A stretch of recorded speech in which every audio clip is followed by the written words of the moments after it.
The state buried him with black horses and a covered coffin. Ministers wept. A nation knelt. 40 years later, in a foreign village, an old man spoke the language of a dead king when he thought no one was listening. The coffin was buried. The man was not inside it. Kings had one weapon commoners never had: a state willing to lie about their death. 10 cases follow, some proven, some still argued in archives that will not open. Not all of them got away, but the ones who almost did are the ones history cannot stop investigating. Number 10 begins with a king who lost more than a battle. He lost his country's ability to believe he was dead. His name was Sebastian. 24 years old, King of Portugal, too romantic for the century he lived in. His court sat in Lisbon, where the Portuguese Armada still ruled sea routes from Brazil to Goa. His crown was silver. His empire, on paper, stretched further than any other European kingdom of its moment. But under that image was a crack no ceremony could hide. Sebastian had no heir, no wife, and across the border the Spanish Habsburgs were counting the years he had left. In 1578, Sebastian marched into Morocco with an army his advisors told him was too small. He believed the campaign was a crusade. At the Battle of Alcácer Quibir, the Portuguese army was destroyed. Sebastian disappeared into the smoke. Later, the Moroccan Sultan returned a body, wrapped and identified by messengers. Portugal accepted it publicly. Privately, the country was never sure. Within 2 years, Spain absorbed the throne. Then the imposters began. Over the next 60 years, 4 separate men appeared claiming to be Sebastian, returned from exile, returned from captivity, returned from the mist. Each was investigated. Each was executed or exiled. But the story refused to die. A religious movement grew, Sebastianism, teaching the king was hidden and would return one foggy morning to lift Portugal out of Spanish rule. The plot twist is bureaucratic. Portugal's grief was so complete that imposters were more useful politically than the truth. Spanish authorities kept executing false Sebastians precisely because a real one would have complicated everything. His supposed tomb sits today in the Jerónimos Monastery in Lisbon, a marble box no one can prove is occupied by him. Portugal buried its king 4 times over the decades that followed. None of the 4 bodies may have been him, but at least Portugal had a battle to explain a missing body. The next monarch died in a warm bed in a quiet town, and half of Russia never believed a word of it. Number 9. He was the emperor who defeated Napoleon. He entered Paris on a white horse in 1814 with all of Europe watching. Alexander I, ruler of all the Russias, the most powerful man alive. His palace was the Winter Palace. On coins, on stamps, on school books. His face was the empire. Underneath that face was a man exhausted by the throne. Alexander carried a private wound. His father, Tsar Paul, had been murdered in a palace coup in 1801 that Alexander himself had known about beforehand. He never publicly discussed it. Privately, according to people who knew him, he never stopped. He grew religious. He withdrew from court. He told confidants he wanted to abdicate. He spoke on more than one occasion of wanting to disappear. In November 1825, he traveled to the small Black Sea town of Taganrog with his wife, Empress Elizabeth. Within weeks, the announcement came. The emperor was dead. Typhus, they said. The coffin was sealed. The funeral was rushed. Elizabeth herself died months later under her own unexplained circumstances before she ever returned to St. Petersburg. A decade later, a hermit appeared in Siberia. His name was Fyodor Kuzmich, tall, straight-backed, refusing to answer questions about his past. He was literate, unusually so for a wandering monk. Villagers noted he spoke fluent French. He knew the names of Napoleon's marshals. He knew details of Napoleonic court life a Siberian peasant should not have known. When he died in 1864, he had been living quietly in a wooden cell in Tomsk for almost 40 years. Local officials took the identity claim seriously. Members of Nicholas II's family reportedly visited Kuzmich's shrine and treated him as an ancestor. The Russian Orthodox Church canonized him as a saint in 1984. And the plot twist is this. Every request over the past century to DNA test Alexander's tomb in the Peter and Paul Cathedral has been quietly refused. In the 1920s, Soviet officials reportedly opened the imperial tombs. What they found there, or did not find, has never been consistently reported. Some accounts claim the coffin was empty. The state that could have ended the argument in an afternoon has chosen, for 100 years, not to. The most powerful man in Europe may have spent 39 years praying in a hut in the forest, refusing to say his own name. The file is still open. Alexander's case took a century to argue. The next one took 200 years, and one small preserved organ in a glass jar to finally close. Number 8. He was 10 years old. His mother had been executed by guillotine. His father had been executed by guillotine before her. His name was Louis Charles, and by strict royalist reckoning, he was Louis XVII, King of France. He had never sat on a throne. He had been born at Versailles, addressed as Your Majesty from the age of 7, and imprisoned by the Revolution in the Temple prison of Paris. He was alone. He was tubercular. In June 1795, the announcement came. The child had died of illness. He was buried in an unmarked grave, quickly, without ceremony. The story refused to accept it. Within a year, rumors began that a substitution had occurred. A dying, unrelated child swapped for the real prince and buried in his place, while the true Louis XVII had been smuggled to safety. Royalists across Europe believed it. Over the next century, more than 100 men appeared claiming to be the surviving Dauphin. The most famous was Karl Wilhelm Naundorf, a German clockmaker buried in Delft under a headstone that still reads, Louis XVII, King of France. The physical trace is unusual. During the autopsy of the child who died in the temple, the attending doctor secretly cut out the heart and smuggled it home in a handkerchief. It was preserved in alcohol. Over the next 2 centuries, that heart passed through 3 revolutions, was stolen at least once, was recovered, and finally arrived at the Basilica of Saint-Denis, sealed in a crystal urn. And then, in the year 2000, geneticists opened it. They tested tissue from the heart against locks of Marie Antoinette's hair, preserved for 2 centuries. The DNA matched. The child in the temple was the real Louis XVI. Every impostor, every royalist court that recognized one of them, all of it had been lies, delusions, or wishful thinking passed down through generations. The Dauphin had never escaped. He had died in that prison. 200 years of surviving kings were closed by one preserved organ in a glass jar. That case ended with science. The next case is still waiting for a laboratory that will never be allowed inside. Number 7 begins with a king found dead in a shallow lake 3 days after his own government declared him insane. Ludwig II of Bavaria, the fairy tale king. He built Neuschwanstein, the castle later copied by an American cartoon studio to become the most famous silhouette in modern imagination. He funded Wagner when nobody else would. He was worshipped by Bavarian peasants as something close to a mystical figure. Under that face was a private life the Bavarian ministers could no longer control. Ludwig had spent enormous sums on castles that produced no revenue. He refused to marry.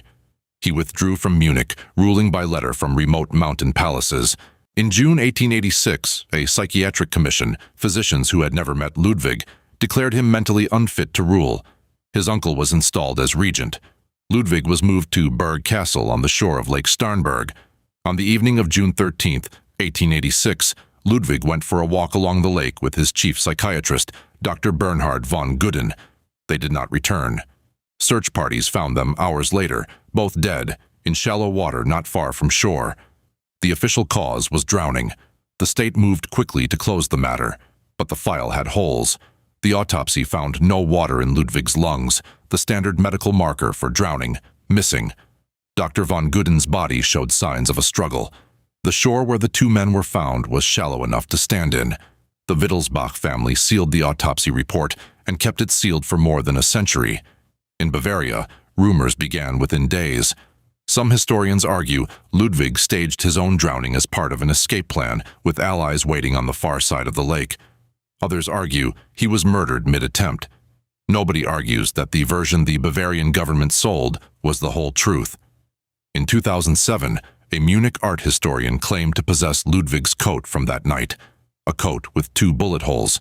The Wittelsbach family declined DNA testing. They still decline. Ludwig's supposed remains lie in the crypt of St. Michael's Church in Munich, in a coffin no one has been allowed to open since 1886. He built castles the state took, ordered music the state banned, and died in a lake the state said he chose. The state's version had holes. It always did. A modern king in a modern lake, and still no answer. Now consider an emperor whose body vanished 700 years earlier. Number 6. His hair was red. His empire spanned Central Europe. His name was Frederick Thurs, Barbarossa. He was crowned in Aachen. He was feared from Milan to the eastern Mediterranean. He was the Holy Roman Emperor, and in 1189 he took the cross and rode east on the Third Crusade at the age of 67. In June 1190, his army reached the Salif River in what is now southern Turkey. The chronicles that survive tell contradictory stories. Some say his horse threw him into cold water. Some say he suffered a heart attack in the current. All accounts agree he did not come out. His men tried to preserve the body by boiling the flesh from the bones. Some remains were reportedly buried at Antioch, others at Tyre. Both cities later fell. Neither burial place has ever been found. Nothing was returned to Germany. And here the legend began. Within a generation, German folklore was already teaching that Barbarossa was not dead. He was sleeping. Under the Kyffhäuser mountain, the story said, the old emperor sat at a stone table, his red beard grown through the marble, waiting for Germany's hour of need. Peasants believed it. Poets wrote it. It became foundational, a piece of German political mythology. In 1896, the German Empire built the Kyffhäuser monument, a colossal stone structure showing Barbarossa waking from his mountain sleep. Later, the Nazi regime staged rallies there. They weaponized the legend. They needed the sleeping emperor to wake up under their flag.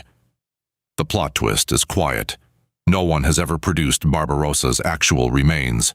Not in Germany, not in Turkey, not in Syria. He is one of the most famous rulers in European history, and there is no confirmed grave to visit. Germany waited 800 years for a body to come back.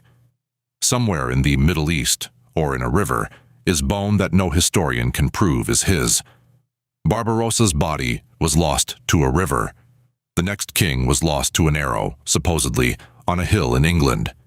Number 5. The school textbooks give the year as 1066 and the cause as an arrow to the eye.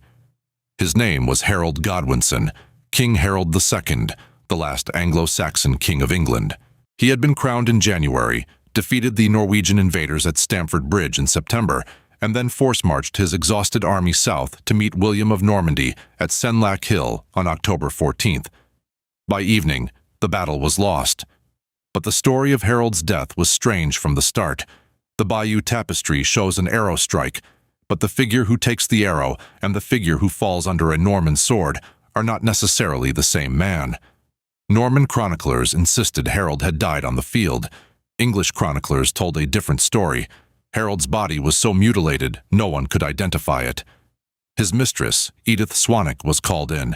She identified him, the story says, by marks only she knew. And then, decades later, a Latin manuscript appeared, the Vita Haroldi.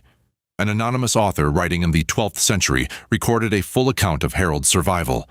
According to the Vita, Harold had not died on the field. He had been carried away, badly wounded, nursed back to health, and had spent the rest of his life as a hermit in Chester, hiding under a monk's name. On his deathbed, decades after Hastings, he had revealed his true identity to a priest. Multiple English monasteries claimed to hold Harold's real remains. No two agreed on where the body was. In the 1950s, a supposed tomb at Waltham Abbey was excavated. It was empty. The plot twist is political. The Norman conquerors needed Harold dead. A dead Harold justified their crown. The English chroniclers had every reason to keep hope alive. A hidden king was a promise that the old England might return. Which side was writing the truth has never been resolved. England changed language, church, aristocracy, and law because one arrow found one eye. if it did. Harold's death was old enough to become legend.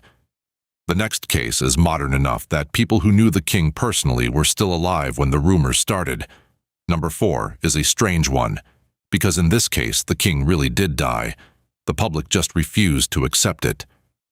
His name was Manuel II, the last king of Portugal. He had never expected to rule. His father and older brother were shot to death by assassins in Lisbon in 1908 in an open carriage in front of the Portuguese public, and Manuel, 18 years old, wounded in the arm, became king in the span of a single afternoon.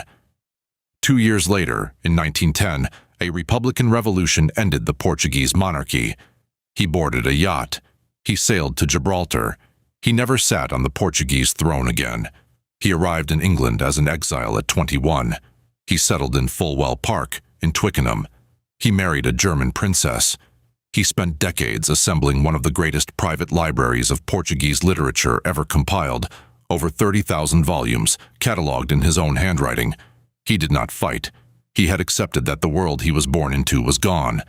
But the Portuguese monarchist movement refused to accept the same thing. Newspapers in Lisbon still printed his statements as if he were a head of state. Loyalist officers still wrote him as Your Majesty. His photograph still hung in homes that had never accepted the Republic. He lived in a strange condition, a king to some, a private citizen to everyone else, in a country where he owned no palace and commanded no guard. On July 2, 1932, Manuel died at Fulwell Park of a throat abscess. He was 42. Doctors attended him. English witnesses filed reports. Then the Salazar regime in Portugal, a dictatorship that needed symbolic legitimacy, negotiated the return of his body.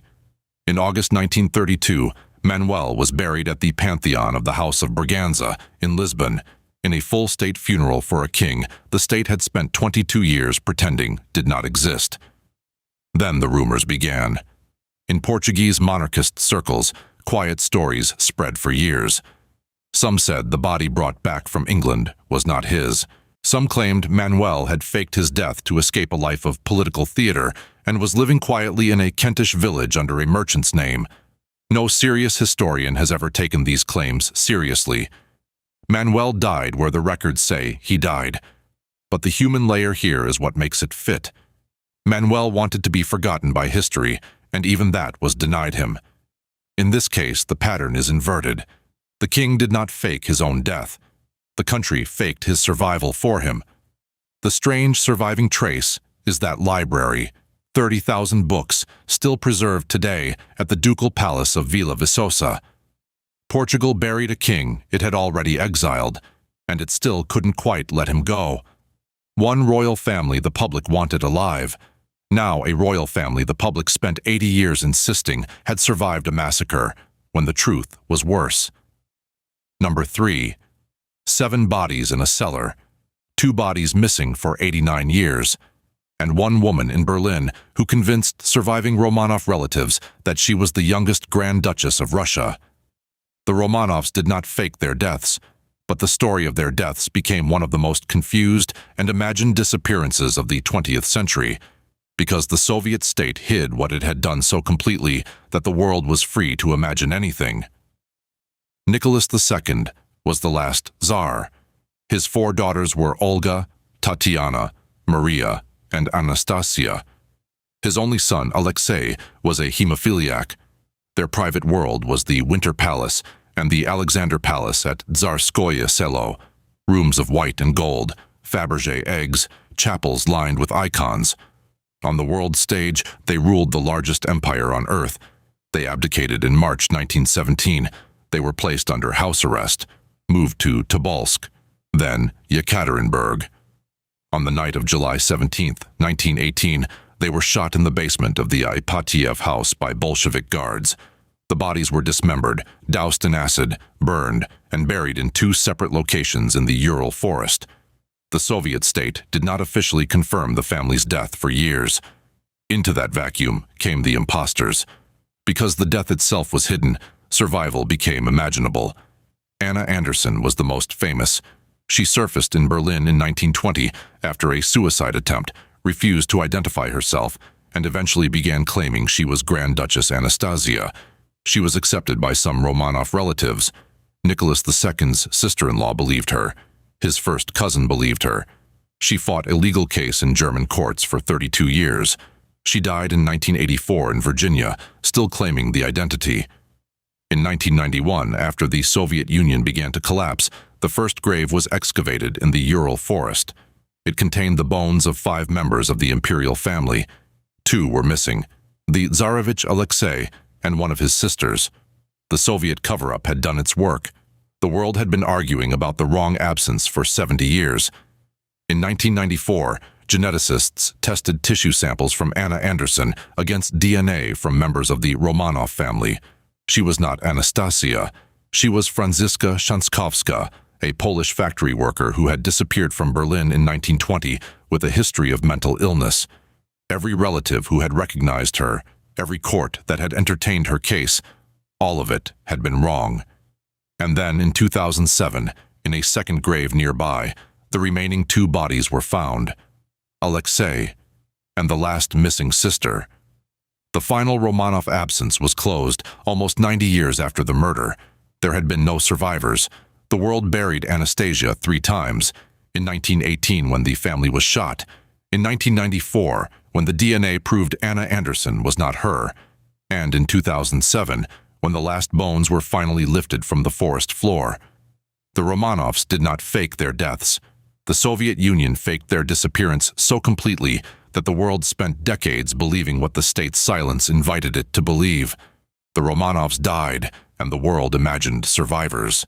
The next monarch, some believe, imagined his own death in order to survive. Number 2. He reigned for 6 months. He was overthrown by his wife. 8 days later, he was dead. And a decade after that, 100,000 peasants marched behind a Cossack who said he was that dead man. His name was Peter III, grandson of Peter the Great, Emperor of Russia. Infatuated with Prussian military drill in the middle of a Russian war against Prussia, contemptuous of the Russian Orthodox Church, unpopular with the officers who mattered most. His wife was Catherine, a German princess who had learned the language and politics of Russia better than he had. In June 1762, Catherine mounted a palace coup. The imperial guards defected to her. Peter was arrested and sent to a country estate at Ropsha under Alexei Orlov. On July 17, 1762, 8 days into his captivity, Peter III was dead. The official cause was hemorrhoidal colic. No one believed it. The mainstream historical judgment is that Orlov and his men killed the deposed emperor to secure Catherine's reign. The coffin at Peter's funeral was closed, the face was not shown, and Russian peasant folklore produced the strangest political ghost of the 18th century, the belief that Peter III had never really died, that he had escaped, that he would return to punish Catherine, who was, in the peasant imagination, both a foreign usurper and a woman ruler in a country not ready for one. In 1773, a Cossack named Yemelyan Pugachev appeared and declared that he was Peter III, escaped from his assassins. And the peasants believed him. Not a few thousand, 100,000. Cossacks, serfs, and old believers joined. For 2 years, the Pugachev rebellion tore across the empire. Villages burned. Landlords were killed. Catherine had to send a full army to defeat him. When Pugachev was captured, he was brought to Moscow in a cage and executed publicly in 1775. The strange surviving trace is a father's revenge. When Catherine died in 1796, her son Paul the Frere, Peter III's son, became emperor. His first act was to exhume his father's body and have it carried in state procession alongside Catherine's coffin, so that his dead father and his dead mother would share a funeral cortege. The husband she had probably arranged to have killed was placed beside her on the way to the tomb. Whether Peter III staged anything before his murder does not matter historically. The vacuum of a closed coffin was enough. Some kings are hardest to kill after they die, but at least Peter III had a body. The final case may not have one at all, and more than a century later, Austria still will not open the file.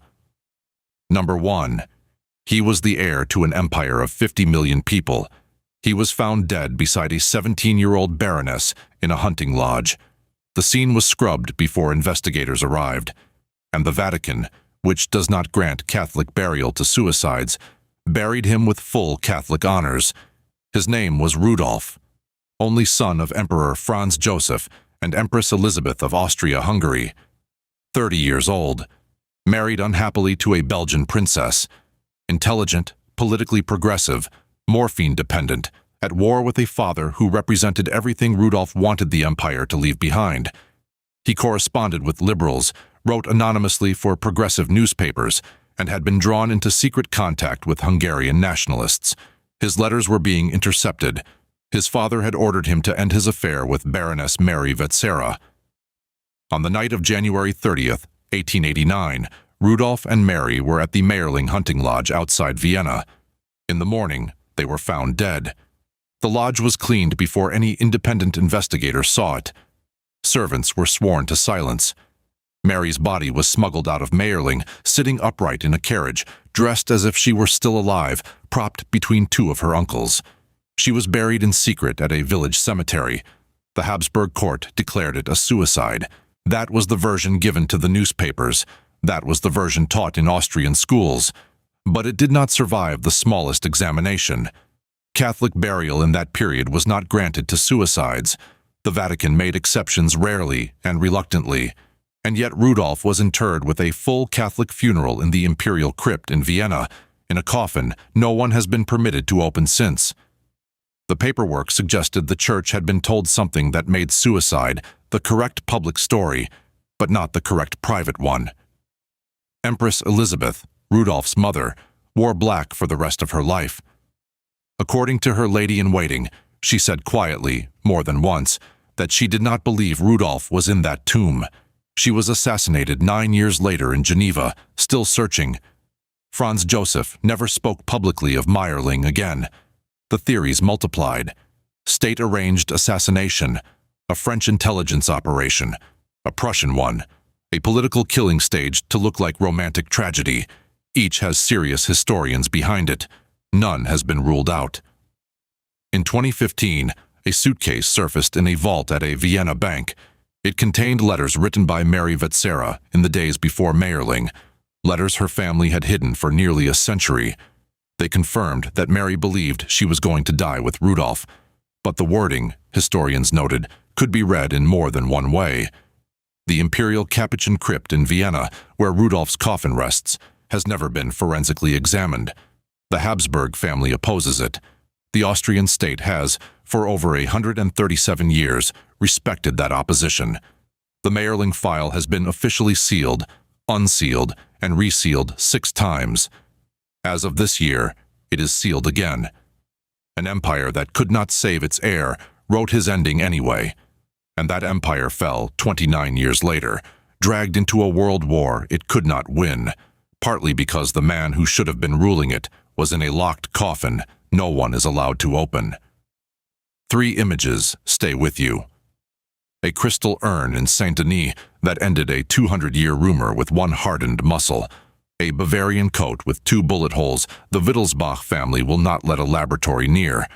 And a crypt door in Vienna that a family still refuses to open 137 years after the man behind it was declared dead. Some of these kings really did die. Some of them almost got away. The state had a version. The state's version had holes. And in more than one crypt in Europe, the truth is still locked inside stone. The crown was never the greatest privilege of monarchy. The greatest privilege was a coffin no one was allowed to open. The dynasties are gone. Their corpses are still arguing,